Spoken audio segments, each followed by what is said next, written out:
Jeżeli wydawało wam się po poprzednim odcinku Kuchennych Rewolucji, że teraz to już będą jakieś spokojniejsze odcinki, że już najbardziej chore gówno jest za nami, no to nie. A co wy robicie tu? Mieszkam. A dlaczego? Co tam nas już w domu? Ja mam pytanie. Dlaczego obie panie śpią tutaj, a nie w domu? Trzeba te panie spytać, jak nie. Małgosiu, pytam cię, dlaczego tu śpisz? Pozwólcie, że wam wytłumaczę bohaterów dzisiejszego odcinka, tak jakby byli oni postaciami ze świata fantazy. Mamy naszego magnata, króla wszystkich szefów, bliźniaka ojca Rydzyka, tego pana. On może wyglądać na prista, ale nie jest księdzem, po prostu ma białą koszulkę. To nie ksiądz. Następnie mamy krasnoluda złotnika, chytrusa takiego. To menadżer jest. No i mamy również zniewolonych elfów w kuchni, którzy zasuwają za garami za 3 zł na godzinę. No i mamy naszą paladynkę, Magdę Gessler. Wejdzie ona na tę salę i oświeci wszystkich swoimi lokami, ratując sytuację z naprawdę chorego gówna. Ponieważ dzisiaj jest jeden z naszych ulubionych odcinków, gdzie po prostu najgorszy to jest właściciel. I mamy oczywiście uciśnionych, czyli pracowników. Wydaje mi się, że taki scenariusz lubicie najbardziej. No i to właśnie was czeka w najgorszym odcinku waszej ulubionej serii Ciumka i Loczki.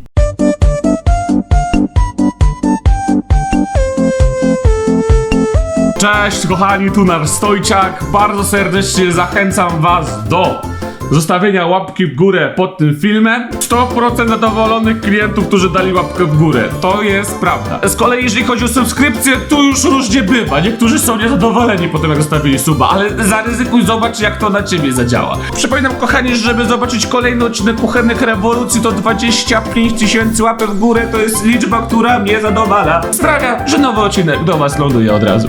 A teraz zapraszam. Pyskowice. Niewielkie górnośląskie miasteczko położone nieopodal Gliwic. Jest tu i zadbany rynek, i malownicze kamieniczki. Jest również lekcja bardzo odległej historii. Kogo interesują żywe zwierzęta, nie musi szukać daleko. Parę kilometrów od miasta znajduje się bowiem las. Przy lesie zalew, a nad zalewem restauracja. Już myślałem, kurwa, że wy wodzie, wy zlewie. W zalewie w sensie. Była zabawa, o. Wszyscy znajomi mieli knajpę, no to ja sobie też kupiłem knajpę. No. Jedyne czego ci brakuje, stary, to cygara, bo to jest więcej takie, no. Wszyscy moi koledzy mieli restaurację, to co? Ja nie będę miał? Dla zabawy, kurde, w naszym copiątkowym spotkaniu przy pokerku, gdzie płacimy wpisowe mniej więcej 500 000. Powiedziałem, okej, niech będzie, robimy restaurację. Gdzie jest twoje cygaro, Joachim? Kurwa! Taka była moda. Ty dla mody ubierzesz skarpetki do kapci. On dla mody se restaurację kupił. No i jak idzie modny interes? Restauracja jest martwa. Szkoda, bo potencjał jest. Piękny widok na jezioro i przestronna sala to nie jedyne zalety łabędzia. Wszyscy, którzy tam jedzą, się czują, jakby weszli na scenę. Co to za taktyka, że robisz podwyższenie dla ludzi, którzy siedzą? Żebyś to czuł się lepiej, że do ciebie podchodzi kelner i jest pod tobą? Są tu nawet 2 kuchnie. Rąk do pracy też nie brakuje. Razem z panem Joachimem restauracją zarządza pani Małgorzata, jego życiowa partnerka. Wiem, że niektórzy z was to od razu skipują te początki, od razu przychodzą, jak chodzi Magda Gessler. Nie dziwiam się, w końcu to Magda Gessler. Oglądaj to jeszcze chwilę, bo to jest poryte. Wszystko jest na swoim miejscu. W czym więc leży problem?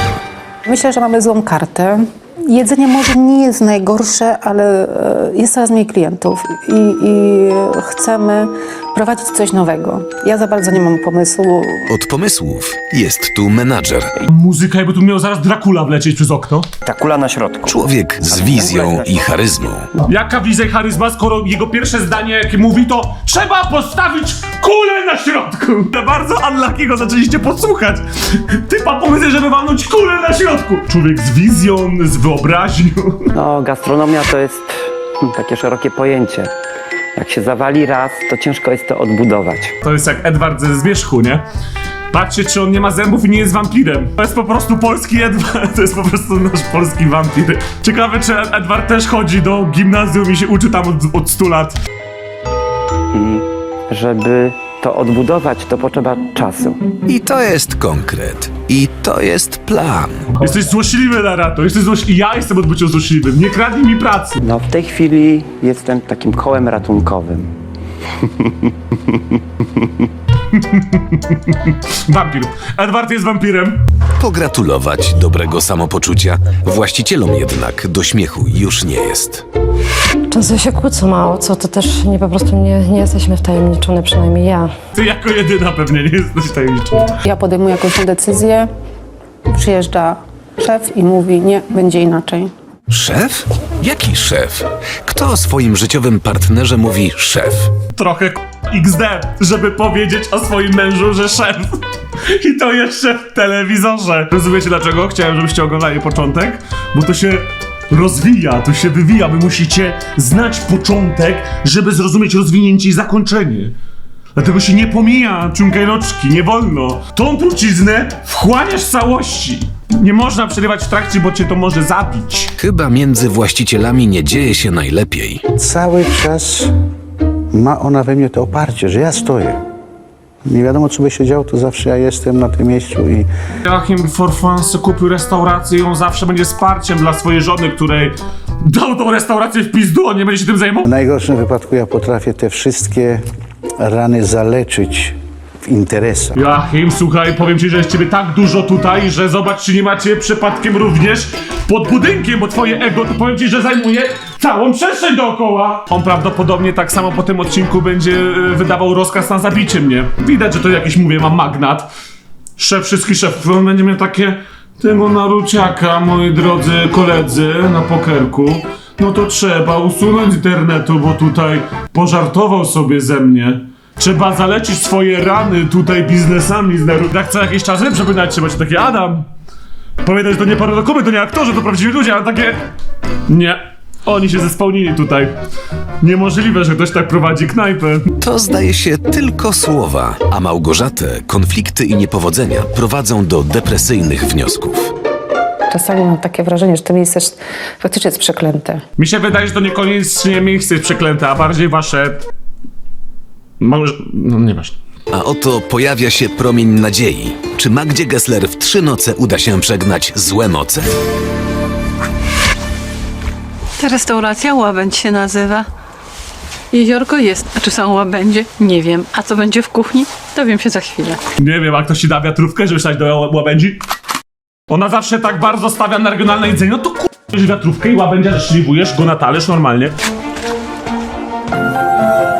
A do tego, że to jest stary odcinek, to tu mamy trochę inne intro, moi drodzy, więc no czas na troszeczkę inną piosenkę niż była dotychczas. Pozwólcie, że wam zaprezentuję. To mroczny czas dziś nastał, talerze sypią się. Zbierajcie się, ludziska z miasta, bo spadnie dziś na was jej gniew. Oj Madziu, najsłodsza Madziu, skąd tyle w tobie złości? Czy nie wiesz, że cała ta złość szkodzi twojej piękności?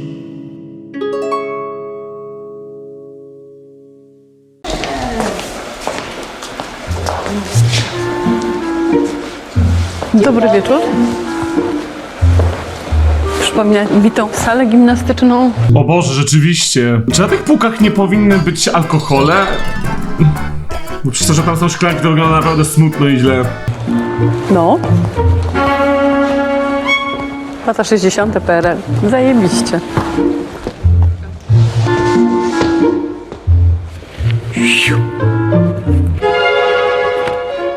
Zamkowe półmisy. Półmisek grecki, szlachecki, hawajski, galicyjski, węgierski. Jo! Cały świat łabędzi. Kotlet z kurczaka panierowany w chili, po wiedeńsku, chińska patelnia. No po raz kolejny mamy knajpę, gdzie jest wszystko, co chodzi. Lubię jedzenie, lubię gotować.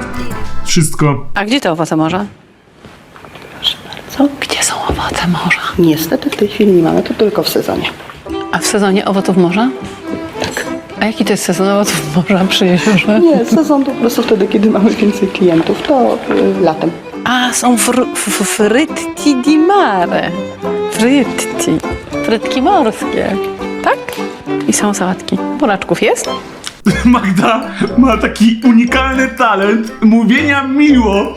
Ale wcale nie jest miło. Ona ma miły głos, ale ty wiesz, że to jest tylko intro do jej przypierdolenia się. Widzieliście kiedyś rozmowę dwóch ludzi, gdzie ktoś ma przemiły, sympatyczny głos, a druga osoba jest przerażona tym człowiekiem? Bo ja właśnie to oglądam w telewizorze. Jest oczywiście. To ja zacznę od sałatek. Sałatkę z buraczków poproszę. Tak. Surówkę z marchwi. Tak. Sałatę z selera. Mizeria Mizerii też nie mamy, również tylko w sezonie. w sezonie. Puenta jest taka, jakby to trochę Resident Evil teraz, że połowy menu nie ma, nie ma. Owoców w morzu nie ma, bo owoce rosną na drzewach, siemano. Już? Jak strasznie wygląda ta restauracja, tak po prostu. Wydaje mi się, że gdyby tam rozlać krew, to już byłby dobre miejsce na horror. O kurde, zobacz co nam się zrobiło. Weź trochę. No są kudlejemy, nie? Co to jest za pedigree w pudełku? Co to jest za pedigree? Bardzo dobrze. Decyzja o zmniejszeniu porcji, sądząc z wyglądu flaków, doskonała. Proszę bardzo, fleczki.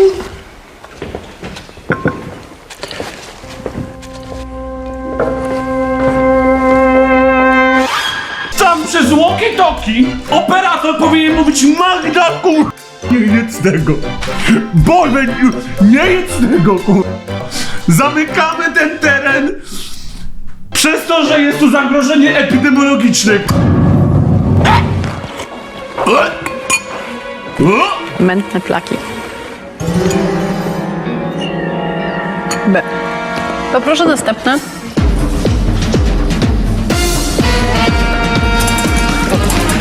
Kyrie Lejson, co to jest? Co ona teraz wlewa, To jest olej spalinowy twojego starego z garażu, Barszczyk z krokiem. Krokiecik jest z mięsem. Proszę. Nie jest tego! O ja pier... Mocno wali mnie! Ale barszy, Ale barszy! Ile tu jest koncentratu buraczonego w tym barszczu? Nie mam pojęcia. A może pani przynieść mi ten koncentrat? Mogę, oczywiście. Mam pytanie, czy tam jest koncentrat barszczu w barszczu? Tak. Jeżeli tak, to pani Magda chce go zobaczyć. Jest winowajca. Oto przyczyna powstałych kwasów. W grach komputerowych w takich butelkach są trucizny. Masakra to będzie za chwilę. Masakra będzie za chwilę. Kobiety, biedne kobiety. Jakim cudem zanim przygotujecie jedzenie, to mówicie, że będzie jeszcze gorzej? Sprawdzę wam. Stary majonez.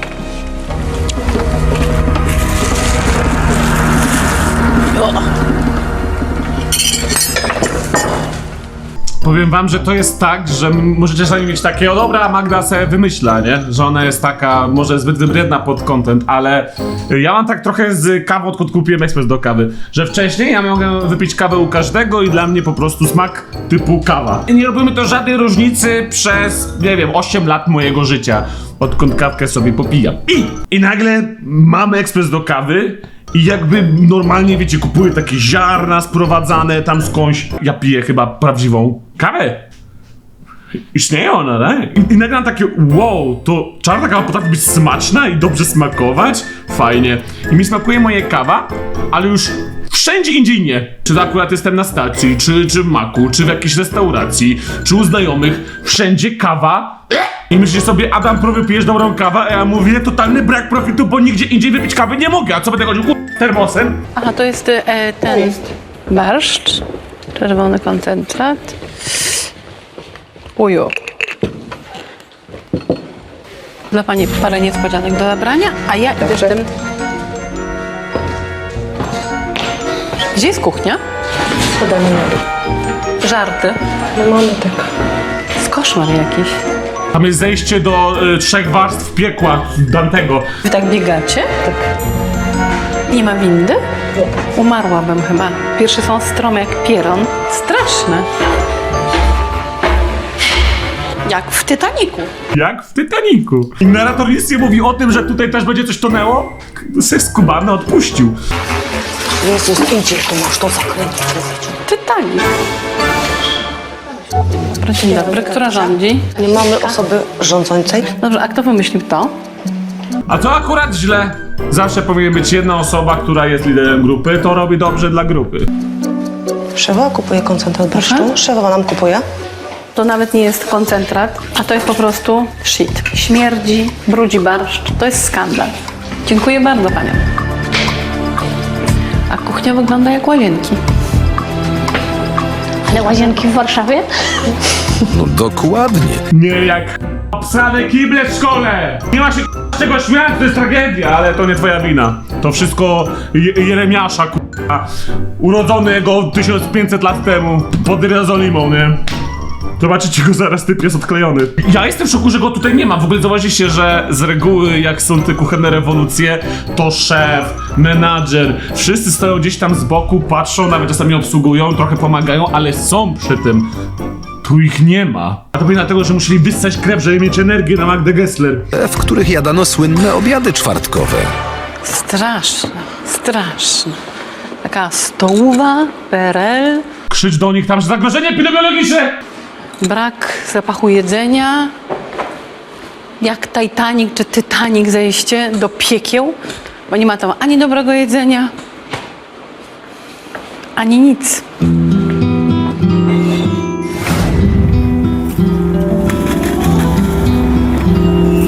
Chyba będzie, niby tak se pływają, chillują, niby życie jak co dzień. A jak podejdziesz blisko, powiesz pyci, pyci, tyci, tyci, to łaboń to zrobisz, robi la, la, la, la. A ty masz k***a mać! Człowieku! Człowiek! Dobry wieczór, a Państwo są właścicielami? Tam, Edward Janus. Dzień dobry. Dzień dobry, dobry wieczór. Pani jest właścicielką, a Pan? Właścicielem. Pan prezes mów do niego, Magda. Ja się chciałam zapytać, skąd ten pomysł na tą restaurację? Była taka okazja, żeby to kupić, no i kupiłem to, zrobiliśmy Zrobiliśmy, czy zrobiła to Pani? Jak to było? wspólnie. Macie pojęcie o tym interesie? To znaczy nie, ja zostałam rzucona na głęboką wodę, no i musiałam sobie radzić sama. A kto Panią rzucił mąż na głęboką wodę? Ładnie. Czy Pani ma w ogóle wpływ na jakąkolwiek decyzję tutaj? I ona już mi na zasadzie będą wyciągnięte konsekwencje z tej opcji dialogowej, droga żono.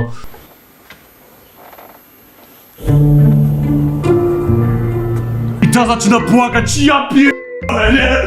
Ja pierdolę. Ja pierdolę. I ty wiesz, jest źle, jest źle i będzie jeszcze gorzej, bo wszedł na salony pan Jeremiacho. Rozumiem, że nie. Mam pytanie, ile ma dziecko? 17. To chyba dziecko idzie do domu. Bo dziecko przeżywa tą rozmowę i dziecko nie jest pełnoletnie. Fru. Słyszycie? 14-latki wynocha z tego odcinka. To jest tylko dla 18 lat plus. Proszę przewinąć 5 minut. Teraz rozmawiają dorośli. No co ja mam odpowiedzieć? Prawda. Czy mam wy też wrzucić męża od stołu, czy żeby Pani mówiła prawdę? Czy w ogóle, żeby rozmawiała? Nie przeszkadzam. A ten jak się uśmiecha podle. O Boże. To jest jeden z tych odcinków, gdzie chcecie usłyszeć całą historię, bo widzicie, że jest tutaj coś głęboko pokopane, że jest tutaj coś nie tak po prostu między ludźmi i na tym po prostu cierpi biznes. A pomaga? Czym? Ha.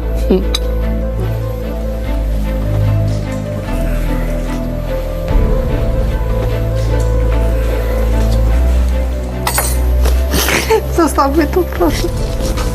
O, dawno nie mieliśmy aż tak krępujące rozmowy, co? Straciła Pani nadzieję. Może my się przejdziemy, kobiety, jak zostawimy mężczyzn. Niech oni sobie sztygarzą tu. Chodźmy. Chodźmy.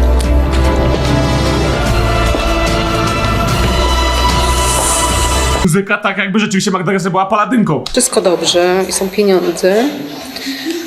Restauracja jest jego. Jeżeli jest źle, To restauracja jest Pani. i muszę się starać. Tak to dokładnie wygląda. Nie ma Pani nic do powiedzenia. Dokładnie. Ale nie mam za bardzo innego wyboru. No bo nie ukrywam, no wzięliśmy też dość duży kredyt, jest mi go ciężko w okresie zimowym spłacać. Ale wiesz, mąż może spłacać to, prawda? O co chodzi? Zauważyliście, że zawsze w tych kuchennych rewolucjach, jak jest małżeństwo, które robi restaurację, to zawsze jest wina żony, jak cokolwiek pójdzie nie tak. O co chodzi? Co to jest za szablot? To jest taka baba wymówka na zasadzie zawsze jak pójdzie coś mi nie tak.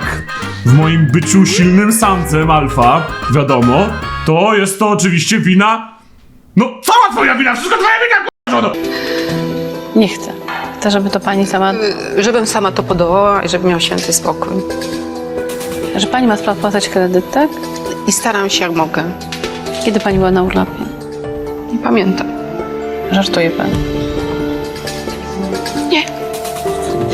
A ci tam się śmieją przy stole, nie? A tam po prostu mąż tyra. God damn it, co tu są za... Ja myślałem, że to jest program o jedzeniu, a to jest program przede wszystkim o ludziach. Po 40 godzin robiłam. I jeszcze było źle.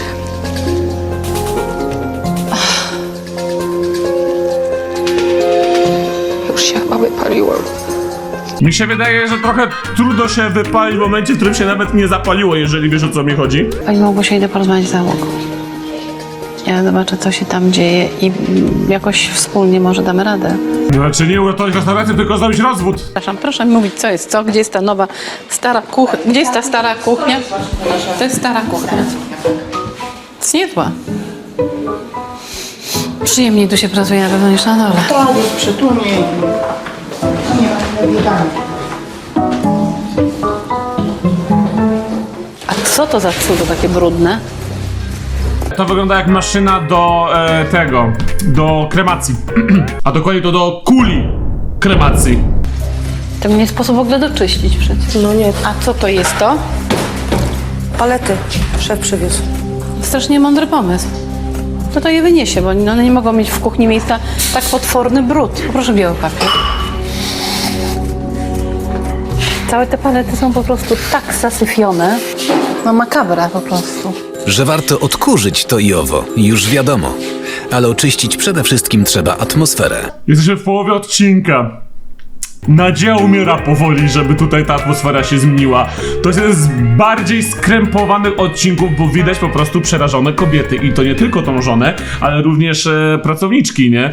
Oni tam wszyscy są tacy najeżeni, to tak bije aż z ekranu w ogóle ta negatywna, krępująca atmosfera. Powiedz prawdę, co powiedział szef. Ja 3 dni temu dowiedziałam się, że ja jestem tutaj nie od myślenia, tylko od pracy. Ale nie tylko ty, Gabrysiu, bo... Cały personel. Cały Trzyma nas personel, tylko tak. dlatego, bo jesteśmy bardzo tanie.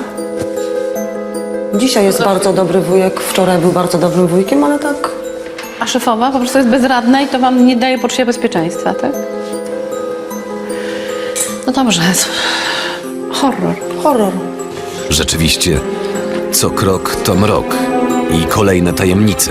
Co krok to mrok! Dobry tak na koszulkę! A co wy robicie tu? Mieszkam. A dlaczego? Tata nas wyrzucił do domu. Gdzie mieszkacie? Pokaż.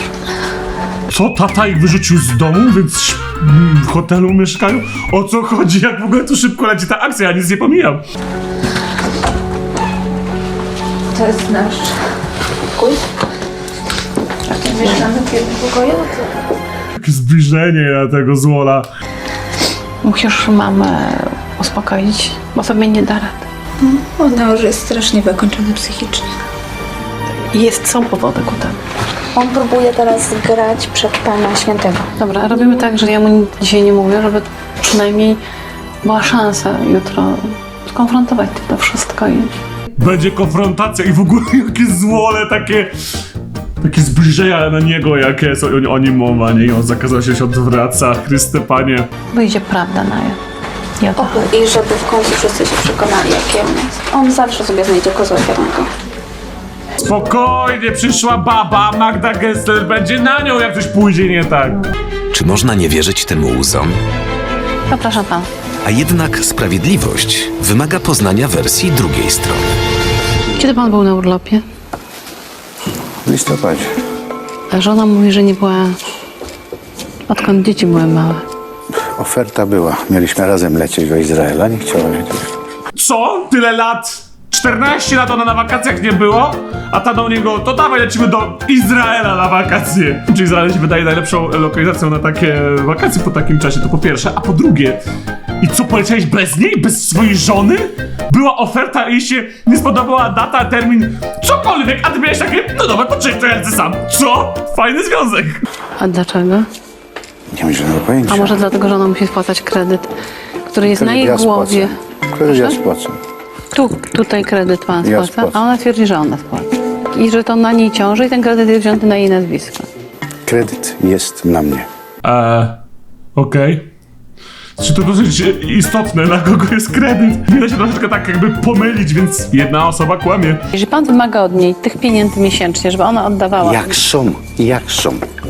Tu ona ma to wyciągnąć. Bo jest na w siłę. stanie. Jest w stanie. Nie wiem, co panu powiedzieć, bo kobieta jest w stanie, powiedziałabym, raczej złym i... Ja to widzę na co dzień. Ale nic na siłę, panie Joachim. Nie, no ja jej tylko, może nie na siłę, ale może nie zmuszać, ale taką motywację, taką nawrócić.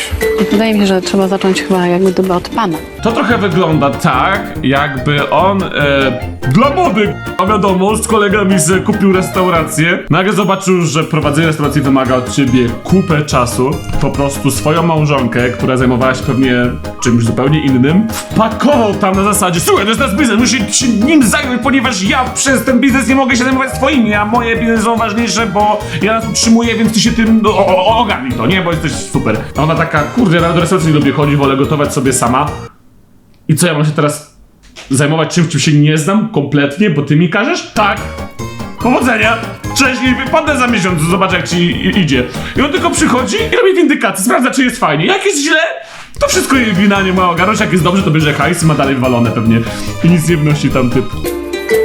A cóż to ze mną jeszcze można zrobić? Ja już jestem po Pan wie gwarancji. najlepiej. Ja już jestem po operacji, kurwa, co za typ. On twierdzi, że kredyt jest na niego, nie na ciebie. Nie, mama musi wszystko spłacać. Na mnie spisane, on go tylko żyrował. Nie pisze tam Poprosimy o papier. Dawaj papier, dawaj dowody. A my się martwiliśmy, że nie ma co pokazać, nie? No tu wychodzi teraz na to, że chyba jest. Co za kolesiostwo tam jest. Siedzą sobie, mają takie, nie ma co pokazać, nudy u nas są. Co za typy w ogóle. No, restauracja Łabędź okazała się niezłą pułapką. Jest to prawdziwy rodzinny dramat, który jest ciężką czapką na tym miejscu. Czyli zdołam jutro coś z tym zrobić? Czy zdołam to odczarować? Czy zdołam pogodzić ludzi? Nie ma opcji, na pewno się zesracie. Mogę się doczekać, żeby sprawdzić, jak sobie poradziła ta restauracja. Między którymi jest niesamowity konflikt. Powiedział mi wszystko jakie jest, to po prostu prawdę powiedziała. Czemu oni zawsze zapominają, że mają mikroporty włączone? Ja wiem, Amanda, że może chciałaś pomóc, może chciałaś. Dobrze, że ja wiem. Ona nam pomoże, mamo, nie rozumiesz? Ja nie wiem, czy nam pomoże. Ale ja wiem, że ona nam pomoże. Ona wierzy w Magdę Gessler! W moc tych loków! Ona wam pomoże, na pewno! Ja wierzę, że wam pomoże. Magda Gessler by was tak nie zostawiła. Na oczach miliony Polaków przed telewizorami. Nie zostawiłaby takiej rodziny w takiej tragedii. Spokojnie. Magda Gessler pomoże.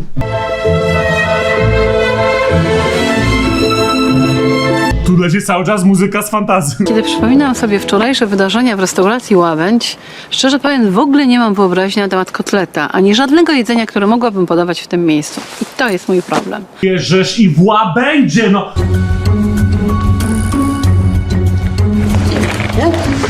Dobra. I jesteście same, czy są właściciele? Są właściciele. A mogę ich prosić? Oczywiście. Ja mam pytanie, czy mamy umowę kredytową? Mamy. A możemy zobaczyć? Bardzo proszę. No i na kogo jest ta umowa kredytowa? Daj mi tą umowę. Będziemy zaraz czytać. No ale ja pytałam się, kto wziął pożyczkę i pan powiedział, że to wziął pan i to jest na pana umowa kredytowa. Nie, pożyczkę wziął Łabędź, a właścicielem Łabędzia jest pani Małgorzata. Ale pan wczoraj mi skłamał, bo pan Nie powiedział... skłamałem. Skłamałeś, ona cię tak wyjaśniła teraz, typie. Pan powiedział, że pan jest na pana pożyczka i pana odpowiedzialnością. Jest na mnie pożyczka. Nie, pan jest żerantem, Ja jestem żerantem. ale tak nie jest pan kredytobiorcą.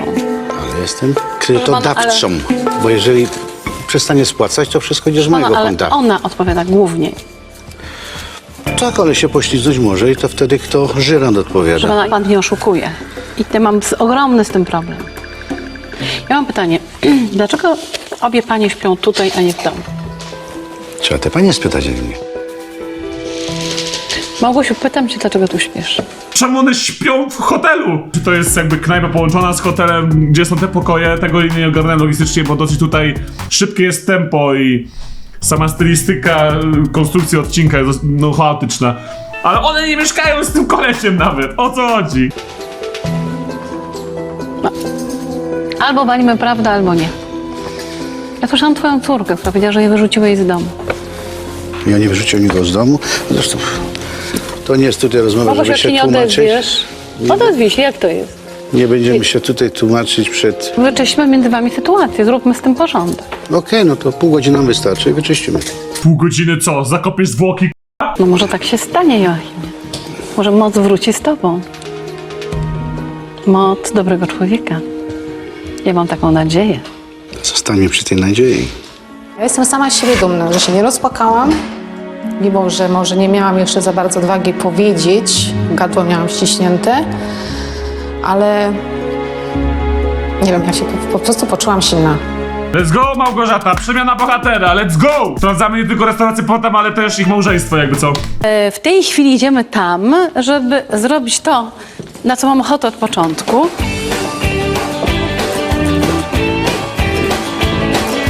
Wyburzyć całe to miejsce?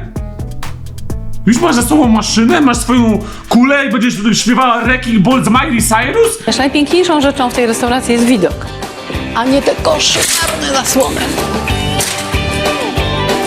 Kurzu to ma tony. To my to podpinamy lepiej. Nie, bo my tego nie chcemy, bo to już jest stare. Niech panie też to robią, bardzo proszę, mamy to szybko zlikwidować, bo idziemy na wycieczkę. Śmiało. Zrywanie zasłon ma oczywiście charakter metaforyczny i terapeutyczny. Tylko nie niszczyć. Tylko nie niszczyć! Weź go ktoś tak.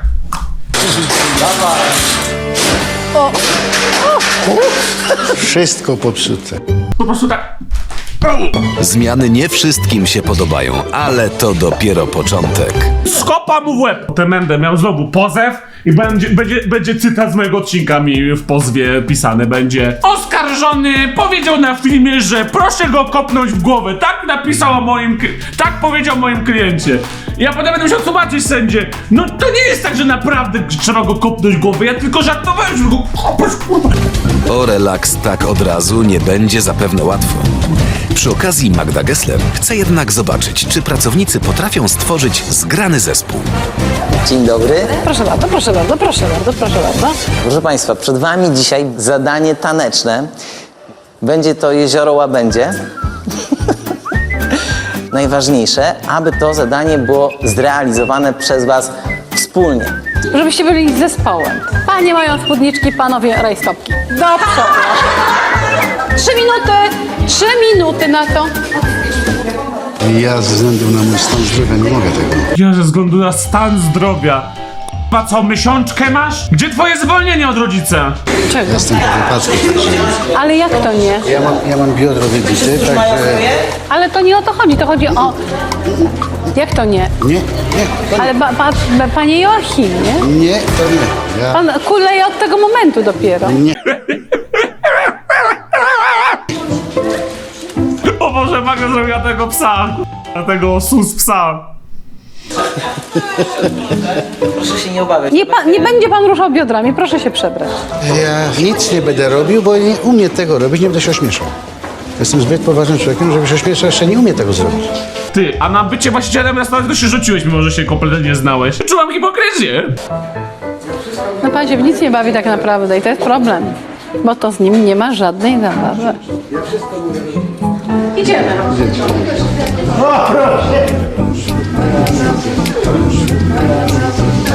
Ja łabądziek jestem. Proszę. No, teraz, tak, teraz wszyscy. Pana również tutaj zapraszamy. Ja powiedziałem nie i nie, naprawdę nie. Taki stypiarz. To usiąść. Ja mam pomysł. Panie Joachimie, mogę prosić 2 ręce? Może pan tak zostać? Tak mam stać, Tak, cały czas. Bardzo proszę. A ja państwa zapraszam do tańca.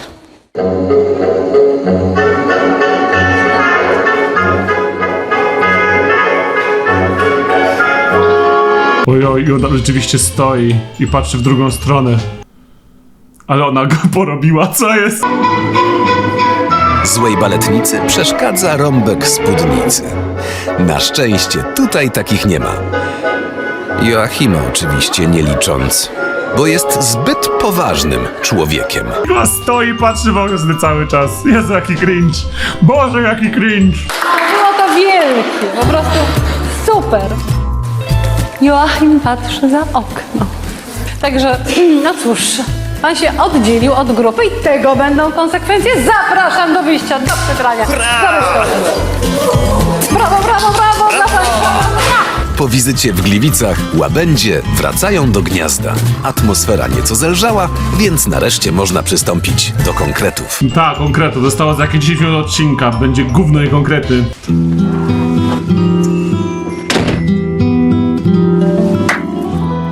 I weszło trochę dobrej energii do środka po zatańczeniu jeziora Łabędziego. Tam. Poza jednym czarnym łabędziem, z którym jutro będę rozmawiać. Oho, to brzmi jak groźba. Jest robiony mniam i na tym zadupiu jakimś totalnym tryhardem są w stanie ogarnąć sobie osoby, które przyjdą do knajpy. Niestety ten element, jak się już ogląda kilka odcinków, wydaje się najmniej realistyczny, że tak to ujmę.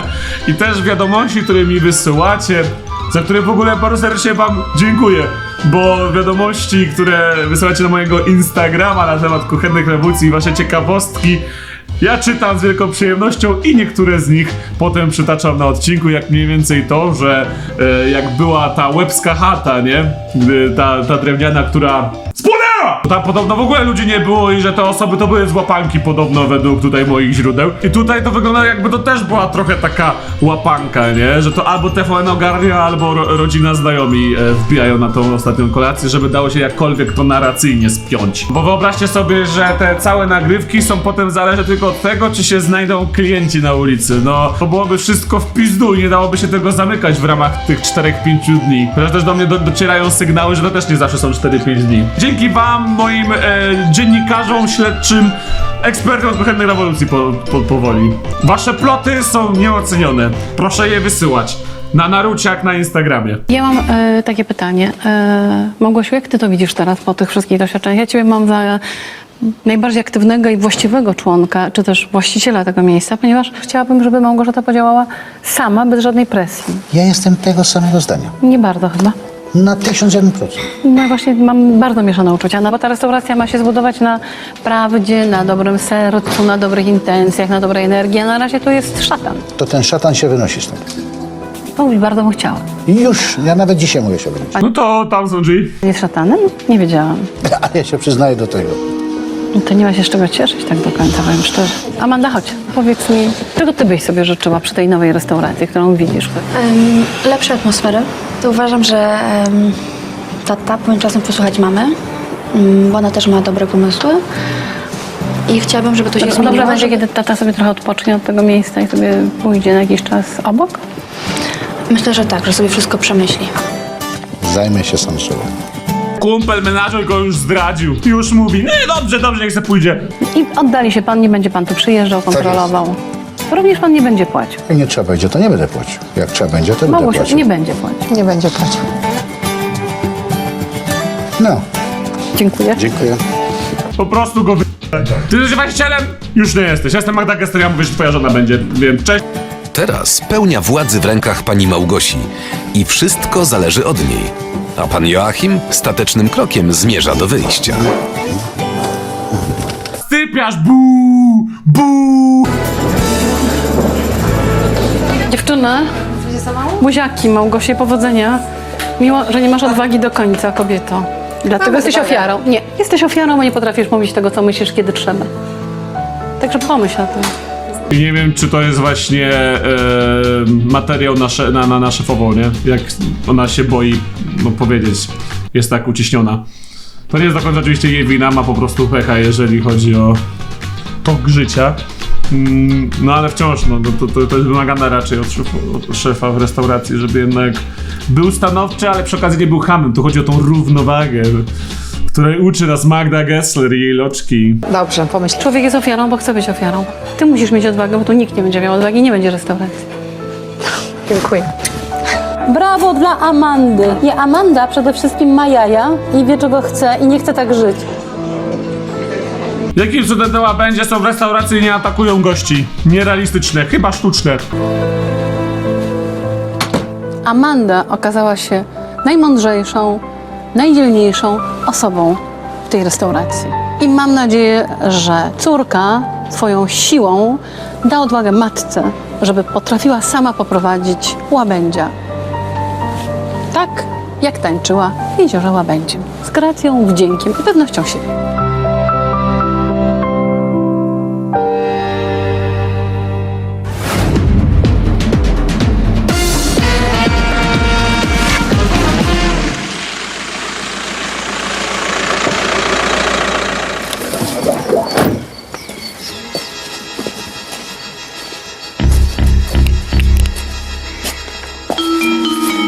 Restauracja nieczynna do 8 kwietnia 2012 roku.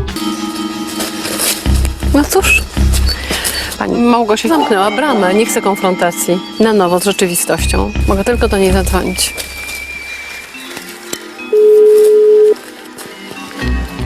Czuję, że nie odbierze. A wiedziała, że mam przyjechać. Czyli to jest restauracja nieczynna, a ona wiedziała o tym, że Magda będzie przyjeżdżała tego dnia. Więc jest specjalnie zamknięta knajpa. I nie odbiera telefonu. Przepraszamy, wybrany abonent jest w tym momencie. Pani wyłączyła telefon. No cóż, są osoby, którym się nie da pomóc. Mimo, że bardzo chcę. Szkoda, bo była obie na dobrej drodze. Ona właśnie, Magda praktycznie zawsze tryharduje. Czasami trochę mniej, czasami bardziej, ale wykorzystać takiej szansy, żeby w końcu odnosić sukcesy, to naprawdę trzeba być, no nieurodzonym restauratorem. A ty co tu robisz? Nie, wiedziałeś, że jest zamknięta brama? Tak, właśnie dowiedziałem się. No i o co chodzi? No, wszystko robią. Remontują. Dużo wcześniej. Może być już. remont, a mogą mi z kuchni wydać dania, które robiliśmy wspólnie, żeby zobaczyć, czy się utrzymuje poziom, czy ludzie się wykształcili, To czy znaczy przez zrozumieli. jakiś czas tak było. Było No ale ja się wszystko okej, umówiłam robili. i wiem, że Małgosia się zgodziła i to jest niespodzianką. No to Zgodziła się na mój powrót. W życiu nie przypuszczałam, że zastanę. Ta jechała kawał drogi pewnie, żeby to dograć. A to dupa. No, zamknięto drzwi. No nie wiem, nie mam Nie pojęcia. wyobrażam sobie, żeby ktoś był tak mało gościnny, efektnie prosi o pomoc, a potem wywiesza taką głupią kartkę. No cóż, no, są osoby, które chcą polec, no więc No ja bym niech chciał legną. pomóc, no ale nie mogę, no nie dam No rady. nikt im chyba no, nie dam pomoże rady. i bardzo mi ich żal, no ale ja już tutaj jestem do niczego i po nic. Bezradna, tak Tym jak razem, tym razem się nie udało. Im się przede wszystkim nie udało, szkoda. Dziękuję Trzymaj bardzo. się, miło mi było No, Cię jeszcze mi raz tak poznać. samo. Cześć. Bardzo miło. Po mnie tu nic. Jakie niespodziewane zakończenie! Ja myślałem, że będzie po prostu, no co, że będzie beznadziejnie, że na pewno się nie uda. Ale nie sądziłem, że ona nawet nie wejdzie do knajpy. Ludzie muszą sami się borykać z własnymi problemami, skoro nie chcą sobie dać pomóc. Szkoda mi szczególnie córki. Bardzo. Na pewno sobie poradzi córka. Bądźmy dobre myśli, będzie dobrze. Amanda da sobie radę. Przykro.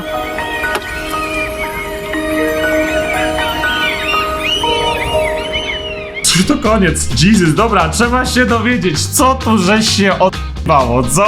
Więc wbijamy oczywiście na Google'a. No więc oczywiście, gdy wpisujemy restauracja Łabędź w Pyskowicach na Węgorzowa 1, no to zamknięte na stałe mamy informację. Jak tak patrzę, słuchajcie, to po kilku minutach patrzenia to widzę, że oni zmienili nazwę na Home Lake w czerwcu 2019 roku i generalnie zaczęli jeszcze raz, ale im się szybko nie udało i ta knajpa kompletnie splajtowała. Jak wejdziemy sobie, zobaczymy ich ostatni post, to widzimy wiadomość Ewy Mzyk. Ona pisze: szkoda tylko, że właściwie nie pojawiało się umówione spotkanie. Brama zamknięta na kłódka, telefon żadnego podanych na stronie FB i pod lokalem nikt nie odbiera. To tylko pokazuje szacunek do klienta. Kto inny zrobi na organizacji wesela? Jestem zdegustowana postawą, gdyż wcześniej rozmawiałem z właścicielką i nie było absolutnie problemu. Chciałem dać szansę temu lokalowi, mimo iż wiedziałem kuchenę rewolucję. No ale poczułam się olana jak pani Magda Gessler. Przykre, bo miejsce mogło być niesamowite. Tak to właśnie strzelają sobie sami w kolana. Czaicie, że typiara miała mieć tam wesele, a tamci zamknęli bramę przed nią, przestali od niej odbierać i przez to nie mogła organizować wesela tam. Więc to miejsce też pełniło rolę nie tylko odpoczynku nad ich kąpieliskiem i pływania w basenie i tym jakimś chyba hotelu, który oni mieli po prostu, ale też organizowali tam różne imprezy, wesela i tak dalej i nawet w tym byli beznadziejni. I jak zmienili nazwę na Home Lake, oni byli otwarci tylko przez chwilę, według tutaj informacji, które ja jestem w stanie wyczytać i które ja tak rozumiem. I w pizdu się zamknęli po raz kolejny, więc oni 2 razy się zesrali. Byłem właśnie tydzień temu, a tam pusto, basen bez wody, zaniedbane, tam jakoś ani katki dlaczego nieczynne, zgroza, po prostu właścicielka się nie nadaje. Czyli to miejsce umarło 2 razy. Wszyscy mówią też, że potencjał tego miejsca jest ogromny, że tam jest przepięknie, że jest prześlicznie i że po prostu całkowicie zmarnowany potencjał od strony właścicieli. Miejsce jest nieczynne i zamknięte na stałe. No powiem wam, że aucia. Jeżeli chodzi o jakieś tam informacje na temat samej rodziny, to nie mogę ich znaleźć i chyba też nie ma co się tak wpakowywać już na siłę z kamerą w ich życie. Mam nadzieję, że wszyscy żyją, że jest dobrze, ale no restauracja ewidentnie dead. Dajcie znać, jak wam podobał się ten odcinek, czy coś zmienić, czy coś dodać, może chcielibyście jakiś, wiecie, odświeżenie tutaj formatu Kuchennej Rewolucji. Dawajcie mi znać. Jak na razie dziękuję wam pięknie za oglądanie tego odcinka i widzimy się już bardzo niedługo w kolejnym. Cześć!